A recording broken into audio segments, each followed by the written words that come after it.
क्या आप इंडिया में अवेलेबल इन्वेस्टमेंट ऑप्शन से कंफ्यूज हो गए हैं और आप नहीं समझते कि कौन सा ऑप्शन आपके लिए सही है? तो चलिए आज की वीडियो में हम डिस्कस करते हैं top investment options in India, उनके रिस्क लेवल के हिसाब से बिल्कुल आसान भाषा में। लेकिन वीडियो में आगे बढ़ने से पहले एक सिंपल रिक्वेस्ट है मेरी, सब्सक्राइब बटन प्लीज जरूर दबा दें, क्योंकि जब तक आप सब्सक्राइब नहीं करते तो मुझे ये लगता है कि यार मेरी वीडियोस खाली मेरे मम्मी पापा देख रहे हैं और उनकी इतनी उम्र हो चुकी है कि अब उनको इन्वेस्टिंग से कोई लेना देना भी नहीं है, तो फिर क्या फ़ायदा। अब अलग अलग इन्वेस्टमेंट ऑप्शन में घुसने से पहले एक बेसिक प्रिंसिपल समझना ज़रूरी है, रिस्क और रिवॉर्ड का रिश्ता। हाई रिस्क मतलब हाई रिवॉर्ड, और अगर हाई रिवॉर्ड है तो इसका मतलब चांसेस हैं कि वो बहुत रिस्की होगा। ये कॉन्सेप्ट बिल्कुल सट्टे जैसा है। जब आप सट्टा लगाओगे और अगर आप जीत गए तो पे आउट बहुत बड़ा हो सकता है, लेकिन जीतने की पॉसिबिलिटी बहुत कम हो जाती है और सब कुछ खो देने का रिस्क बहुत ज़्यादा होता है। लेकिन इन्वेस्टमेंट सट्टा खेलने से अलग है, क्योंकि यहाँ आप रिस्क को ध्यान में रखकर ऐसे ऑप्शन चूज करते हो जो अच्छे रिटर्न्स और सेफ्टी के बीच में एक बैलेंस बना के दे। कुछ इन्वेस्टमेंट्स बिल्कुल सेफ होते हैं बट फिर उनमें रिटर्न्स भी काफी लो होते हैं, जबकि कुछ इन्वेस्टमेंट्स हाई रिस्क होते हैं तो उनमें रिटर्न्स तो ज्यादा होते हैं बट फिर पैसा कमाने का खतरा भी उतना ही ज्यादा बढ़ जाता है। पहले सबसे सेफ इन्वेस्टमेंट से शुरू करते हैं। अगर आप एक ऐसे इंसान हो जो रिस्क लेना पसंद नहीं करते और स्टेबिलिटी को ज्यादा इंपॉर्टेंस देते हो,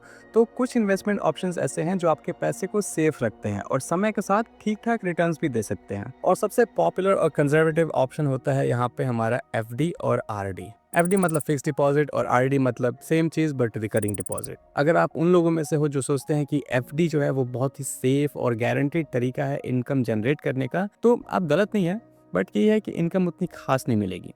एफडी और आरडी का कॉन्सेप्ट तो सेम ही होता है, बट एफडी एक लमसम इन्वेस्टमेंट होती है और आरडी में आप रेगुलरली एक फिक्स्ड मंथली पेमेंट करते हो। ये एक ट्रेडिशनल इन्वेस्टमेंट ऑप्शन है और ये लोगों के बीच में बहुत पॉपुलर है क्योंकि सिक्योर और गारंटीड रिटर्न्स होते हैं इसमें। स्पेशली इमरजेंसी फंड बनाने के ये बहुत ही अच्छे ऑप्शंस होते हैं, क्योंकि अगर आपके पास इमरजेंसी फंड में कुछ पैसे पड़े हैं जो आपके बैंक अकाउंट में 3 से 4% रिटर्न कमा रहे हैं, तो आप उनको एफडी में डाल के थोड़े ज़्यादा पैसे कमा सकते हैं, क्योंकि एफडी में आपको लगभग 4 से 8% के आसपास रिटर्न मिल जाता है, जो कि आपके टेन्योर पे डिपेंड करता है। एफडी का टेन्योर डिसाइड करने के बाद आप एक इंटरेस्ट पे आउट का स्केड्यूल डिसाइड कर सकते हो कि आपको मंथली इंटरेस्ट पेमेंट चाहिए, क्वार्टरली, हाफ ईयरली, एनुअली, जैसे भी चाहिए।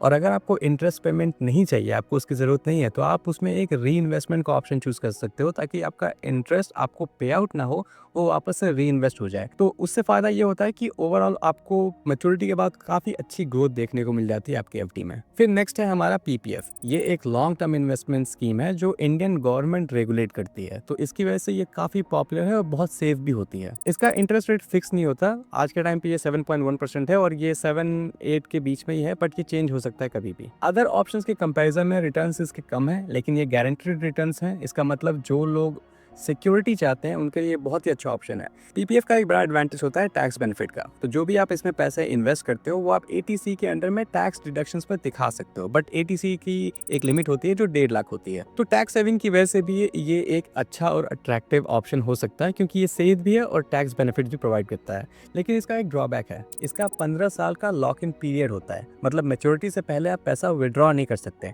हाँ, मतलब कुछ एक्सेप्शंस होते हैं जिसमें आप पैसा विड्रॉ कर सकते हैं, बट मेरे ख्याल से ये एक ड्रॉबैक नहीं हुआ, ये बल्कि एक प्लस पॉइंट हुआ, क्योंकि आप फोर्सफुली अपने पैसे को लॉन्ग टर्म के लिए इन्वेस्ट कर रहे हो।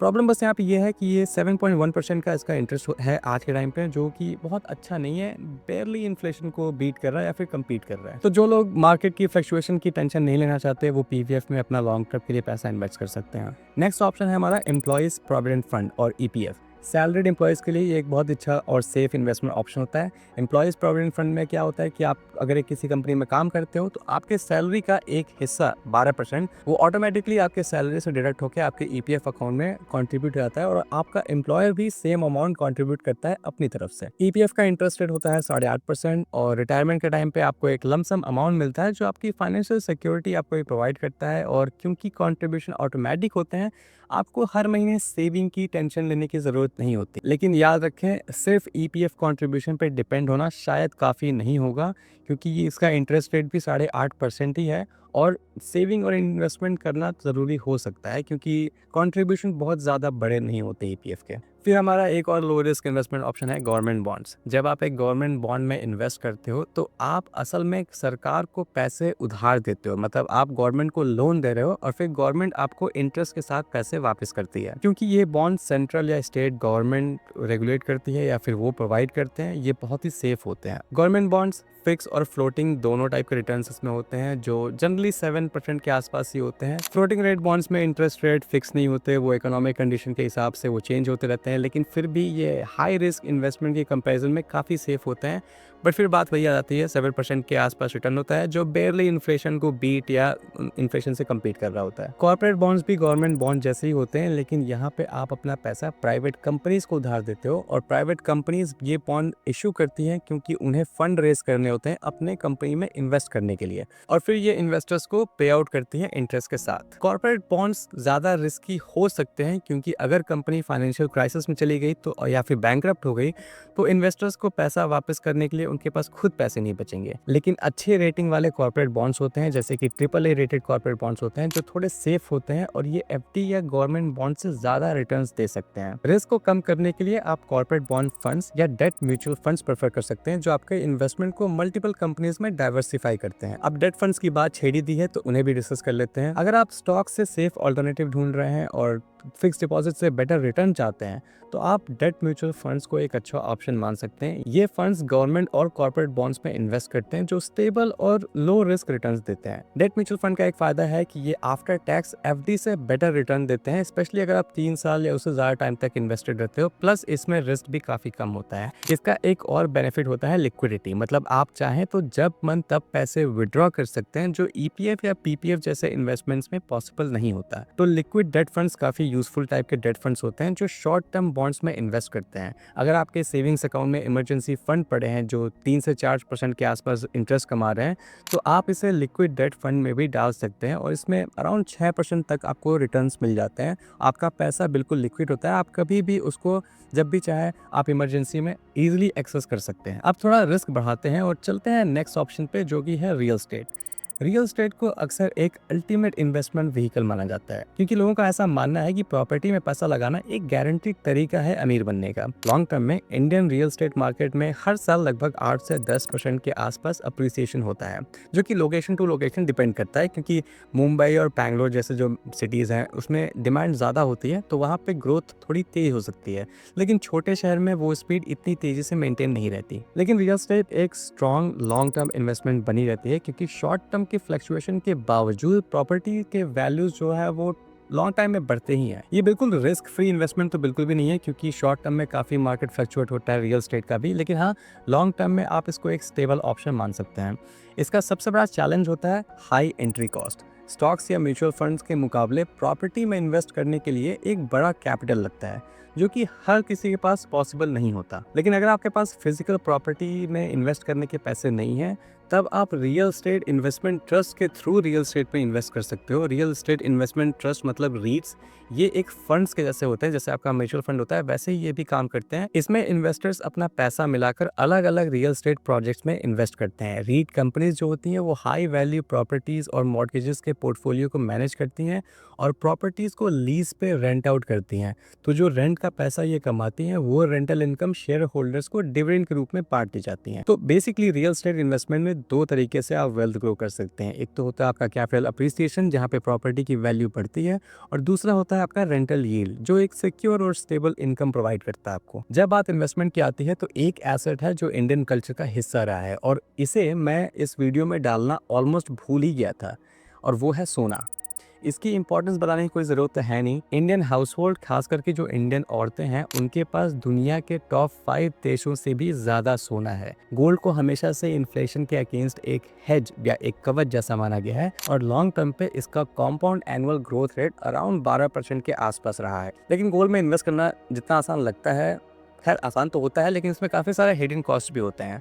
अगर आप फिजिकल गोल्ड खरीद रहे हो तो आपको मेकिंग चार्जेस, GST, स्टोरेज, ये सब के एडिशनल कॉस्ट देने पड़ जाते हैं। इसके अल्टरनेटिव के रूप में आप गोल्ड ETF या सॉवरेन गोल्ड बॉन्ड्स को भी चूज कर सकते हैं, जो लोअर कॉस्ट और एक्स्ट्रा बेनिफिट्स प्रोवाइड कर सकते हैं, जिसमें आपको स्टोरेज की टेंशन नहीं लेनी होगी और कोई भी GST, मेकिंग चार्जेस, ये सब नहीं होते। गोल्ड एक स्टेबल लॉन्ग टर्म इन्वेस्टमेंट हो सकता है, लेकिन ये भी बिल्कुल रिस्क फ्री नहीं है, क्योंकि इसका जो प्राइस होता है वो ग्लोबल इकोनॉमिक कंडीशन पर डिपेंड करता है और बहुत फ्लक्चुएट होता है। फिर भी जो लोग एक सेफ इन्वेस्टमेंट चाहते हैं, गोल्ड उनके लिए एक रिलायबल ऑप्शन हो सकता है, लेकिन लॉन्ग टर्म में। अब चलते हैं एक थोड़े रिस्की इन्वेस्टमेंट की तरफ, स्टॉक मार्केट। इससे पहले कि हम थोड़ा और डीप में जाएं, मैं एक चीज़ क्लियर करना चाहता हूं कि मेरे वीडियोस आम इंसान के लिए हैं, जो जैसे कि मैं खुद हूं। जो शायद इन्वेस्टिंग के बारे में ज़्यादा उनके पास नॉलेज नहीं है या फिर ज़्यादा उनके पास टाइम नहीं है कि वो बैठ के रिसर्च करें। तो जब मैं कहता हूँ कि स्टॉक मार्केट एक रिस्की ऑप्शन है, इसका मतलब ये नहीं है कि ये एक गैम्बल है। स्टॉक मार्केट का रिस्क शॉर्ट टर्म वॉलेटिलिटी से आता है, मार्केट ऊपर नीचे होता है, लेकिन अगर आप लॉन्ग टर्म के हिसाब से देखेंगे तो मार्केट का ट्रेंड हमेशा ऊपर की तरफ ही होता है। तो अगर आप 5, 6, 7 साल या इसके ऊपर तक अगर आप इन्वेस्टेड रहते हो तो आपका लॉस में जाने का रिस्क ऑलमोस्ट ना के बराबर हो जाता है, क्योंकि बड़े से बड़े मार्केट क्रैश में भी हिस्टोरिकली मार्केट ने रिकवर किया है और मार्केट ग्रो ही करता रहा है। अब स्टॉक मार्केट में भी इन्वेस्ट करने के अलग अलग तरीके होते हैं जो अलग अलग रिस्क लेवल के साथ आते हैं।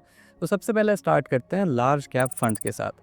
तो सबसे पहला और सबसे सिंपल तरीका होता है इंडेक्स फंड के साथ स्टार्ट करना, जो कि किसी भी बिगिनर के लिए सबसे पहला ऑप्शन होना चाहिए मेरे ख्याल से, क्योंकि ये मेरा पर्सनल फेवरेट है। तो मैं थोड़ा सा बायस्ड रहूँगा इस चीज़ को लेके। इंडेक्स फंड एक तरह का कलेक्शन होता है मल्टीपल स्टॉक्स का, और जब आप एक इंडेक्स फंड में इन्वेस्ट करते हो तो आप उस इंडेक्स के अंदर आने वाली सारी कंपनियों में इन्वेस्ट करते हो। आपका पैसा इंडेक्स फंड के थ्रू उन सारी कंपनियों में इन्वेस्ट हो जाता है जो उस इंडेक्स में होते हैं। ये फंड्स पैसिवली मैनेज होते हैं। इसका मतलब यहाँ कोई फंड मैनेजर एक्टिवली स्टॉक्स को खरीद बेच कर मार्केट को बीट करने की कोशिश नहीं कर रहा होता, बल्कि ये फंड सिर्फ सेंसेक्स या निफ्टी 50 जैसे इंडेक्सेस को ट्रैक करते हैं। इंडेक्स फंड्स का सबसे बड़ा फायदा ये होता है कि इनका कॉस्ट बहुत लो होता है, तो इनका जो एक्सपेंस रेशियो होता है वो 0.2 से 0.4% के आसपास होता है। दूसरी तरफ होते हैं हमारे एक्टिवली मैनेज फंड्स या फिर म्यूचुअल फंड्स। यहाँ पे प्रोफेशनल फंड मैनेजर्स होते हैं जो मार्केट से बेटर रिटर्न कमाने की कोशिश करते हैं। जैसे अगर आप एक लार्ज कैप म्यूचुअल फंड में इन्वेस्ट करते हो तो उसका फंड मैनेजर निफ्टी 100 से ज़्यादा रिटर्न देने की कोशिश करता है। अब क्योंकि यहाँ पे फंड मैनेजर्स इन्वॉल्व होते हैं तो इनकी फीस भी हाई होती है, जो अक्सर 0.7 से 1% के आसपास होती है या फिर उससे ज़्यादा भी हो सकती है। अब लॉन्ग टर्म में ये फीस रिटर्न पे अच्छा खासा इम्पैक्ट डाल सकते हैं, इसलिए फीस को हमेशा से ध्यान में रखिए। अब अगर परफॉर्मेंस की बात करें तो शॉर्ट टर्म में कुछ एक्टिव म्यूचुअल फंड्स अपने बेंचमार्क को आउट परफॉर्म कर लेते हैं, लेकिन ये चीज़ लॉन्ग टर्म में कंसिस्टेंटली अचीव करना थोड़ा मुश्किल हो जाता है। इसी वजह से मैं लार्ज कैप इन्वेस्टमेंट के लिए इंडेक्स फंड ही प्रेफर करता हूँ, क्योंकि रिस्क और रिवॉर्ड के हिसाब से ये बहुत ही बैलेंस होते हैं और उसके साथ इनका कॉस्ट भी बहुत लो होता है। अब अगर आप थोड़ा ज़्यादा रिटर्न चाहते हो तो आप मीडियम कैप या स्मॉल कैप फंड्स को भी चूज कर सकते हो, बट अगेन हाई रिटर्न मतलब high risk. Medium cap companies वो होती हैं जो स्टॉक एक्सचेंज पे 101 से 250 के बीच में होती हैं, और स्मॉल कैप कंपनीज वो होती हैं जो 250 से बियॉन्ड उसके नीचे जो कंपनीज होती हैं वो सारी स्मॉल कैप हो गई। ये छोटे बिजनेसेस होते हैं तो वो अभी ग्रो कर रहे होते हैं और इसलिए हायर रिटर्न का पोटेंशियल होता है इनका, लेकिन इनका रिस्क भी उसी हिसाब से बढ़ जाता है। इस कैटेगरी में एक्टिवली म्यूचुअल फंड्स जो होते हैं वो काफ़ी हेल्पफुल हो सकते हैं, क्योंकि फंड मैनेजर्स ऐसे इमर्जिंग बिजनेसेस को आइडेंटिफाई करने में एक्सपर्ट होते हैं और ये कंपनीज फ्यूचर में ग्रो कर सकती हैं। मैं पर्सनली मीडियम कैप के लिए भी इंडेक्स फंड ही प्रेफर करता हूँ, लेकिन स्मॉल कैप के लिए मैं एक्टिवली मैनेज म्यूचुअल फंड में इन्वेस्ट करता हूँ, क्योंकि यहाँ पे फंड मैनेजर्स की एक्सपर्टीज काफ़ी वैल्यू ऐड कर सकती है। अब एक इक्विटी फंड पोर्टफोलियो कैसे बनाएं? अगर आप अपना एक बैलेंस स्टॉक मार्केट पोर्टफोलियो या इक्विटी फंड बनाना चाहते हो तो आप एक लार्ज कैप, एक मीडियम कैप, एक स्मॉल कैप फंड का मिक्स ले सकते हो। 50-30-20 के रेशियो में अगर लार्ज कैप में 50% डाल रहे हो तो 20% के आसपास पैसे आप स्मॉल कैप में डालो, क्योंकि उसमें रिस्क ज़्यादा हो सकता है तो पैसे गंवाने के चांसेस भी ज़्यादा होते हैं। या फिर आप एक मल्टी कैप या किसी फ्लेक्सी कैप को चूज़ कर सकते हो जिसमें ये सबका एक ऑलरेडी मिक्स होता है, जो डिफरेंट कैटेगरीज में इन्वेस्ट करते होते हैं। जैसे पराग पारिक का फ्लेक्सी कैप फंड होता है, वो काफ़ी पॉपुलर है। मैं पर्सनली उसमें इन्वेस्ट नहीं करता क्योंकि मेरे पास ऑलरेडी काफ़ी सारे फंड्स हैं, तो वो काफ़ी ओवरलैप हो जाएगा। एक और ऑप्शन ये है कि आप ब्रॉड मार्केट इंडेक्स फंड में इन्वेस्ट कर सकते हो, जैसे कि आप निफ्टी 500 में इन्वेस्ट कर सकते हो, जो कि इंडिया की टॉप 500 कंपनीज को कवर कर लेता है।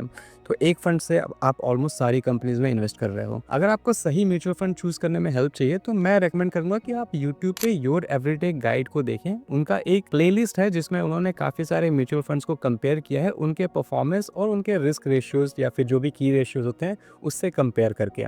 तो वो काफ़ी अच्छी प्लेलिस्ट है, उनके वीडियोस काफ़ी हेल्पफुल होते हैं। तो मैं चैनल का लिंक या फिर प्लेलिस्ट का लिंक इस डिस्क्रिप्शन में डाल दूंगा।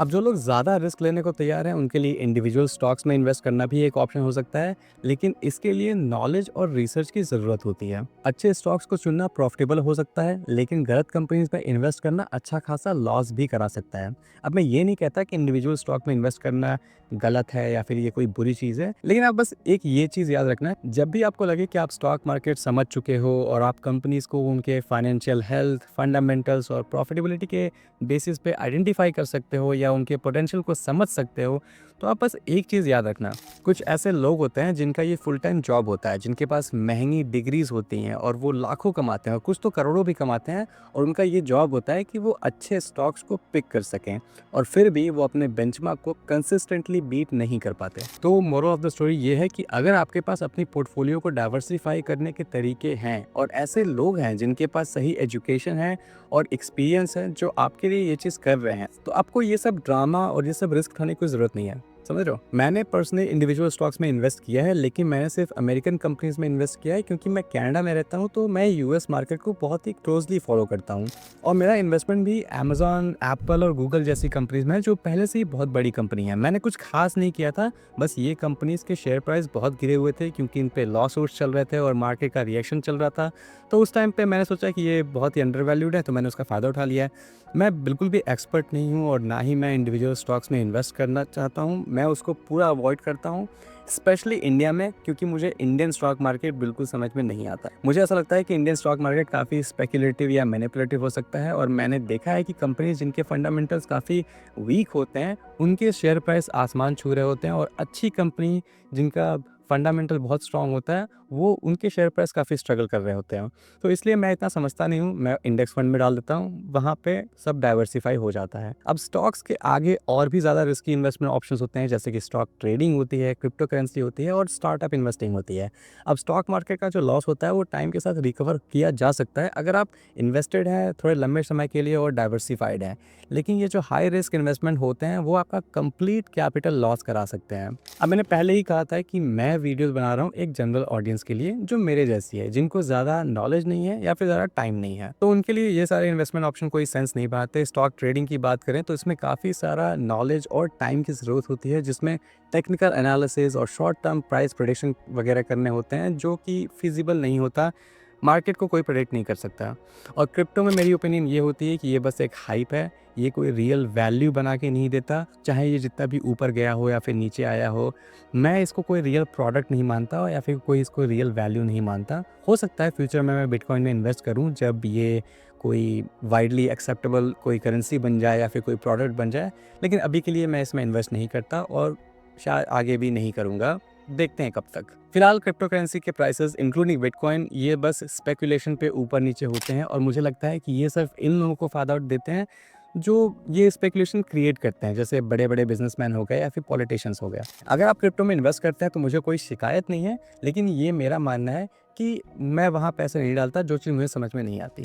Same for startup investing. Startup investing करना बिल्कुल भी गलत बात नहीं है, लेकिन ये बहुत ही रिस्की चीज़ है, और मैं इतना स्मार्ट नहीं हूँ कि, और ना ही मेरे पास इतना टाइम है कि मैं बैठ के स्टार्टअप के बिजनेसेस को समझ सकूँ। अगर मैं फुल टाइम इन्वेस्टर होता और मेरे पास डीप इंडस्ट्री नॉलेज होती तो हाँ, शायद मैं इनके बारे में सोच सकता था, लेकिन मैं नहीं हूँ। और मुझे लगता है कि आप ये जो वीडियो देख रहे हैं, आपके पास भी, आप भी एक फुल टाइम इन्वेस्टर नहीं हो, आपके पास एक जॉब होगी या आपका कोई बिजनेस होगा, और आप बस ये चाहते हो कि आप थोड़े पैसे बचा सको और उसको इन्वेस्ट कर सको जो लॉन्ग टर्म में ग्रोथ कर सकें बिना किसी लालच के। और ये लॉन्ग टर्म का ग्रोथ ही आपको एक फाइनेंशियल आज़ादी दे सकता है, क्योंकि इन्वेस्टिंग का मतलब ही होता है रिस्क और रिवॉर्ड का बैलेंस बनाना। अगर आप अपने पैसे को सेफली टाइम के साथ बढ़ा सकते हैं बिना अननेसेसरी रिस्क लिए, तो क्यों उसे रिस्की इन्वेस्टमेंट में गैम्बल करना। लॉन्ग टर्म इन्वेस्टमेंट पे फोकस करो, अपनी पोर्टफोलियो को डाइवर्सिफाई करो और उन एसेट्स में इन्वेस्ट करो जो आप समझते हो, और यही है फाइनेंशियल सक्सेस की चाबी बिना किसी अननेसेसरी स्ट्रेस के। जो मैंने इन्वेस्टमेंट ऑप्शन इस वीडियो में एक्सप्लेन किया है, आप उसका एक मिक्स बना सकते हो, और वो कम्प्लीटली डिपेंड करेगा आपके गोल्स और आपकी एज पे। अगर आप यंग हो और आपका टाइम होराइजन लंबा है तो आप इक्विटी फंड्स में थोड़ा एग्रेसिव होकर इन्वेस्ट कर सकते हो। इक्विटी फंड्स मतलब इंडेक्स फंड, म्यूचुअल फंड्स, इन सब में, क्योंकि शॉर्ट टर्म मार्केट वॉलेटिलिटी आपको ज़्यादा इफेक्ट नहीं करेगी। और जो लोग रिटायरमेंट के करीब हैं उनका झुकाव सेफ ऑप्शन की तरफ थोड़ा ज़्यादा हो सकता है, क्योंकि उनके पास टाइम नहीं होता, तो वो मार्केट के फ्लक्चुएशन से शायद रिकवर ना कर पाएं जब उनको पैसों की ज़्यादा ज़रूरत हो। अब अगर आपको वीडियो से कुछ सीखने को मिला हो तो लाइक बटन ज़रूर दबाएं, क्योंकि आपके लिए ये बिल्कुल फ्री है, लेकिन मेरे लिए ये नो रिस्क और हाई रिवॉर्ड है। मिलते हैं अगली वीडियो में, तब तक के लिए take care and stay safe.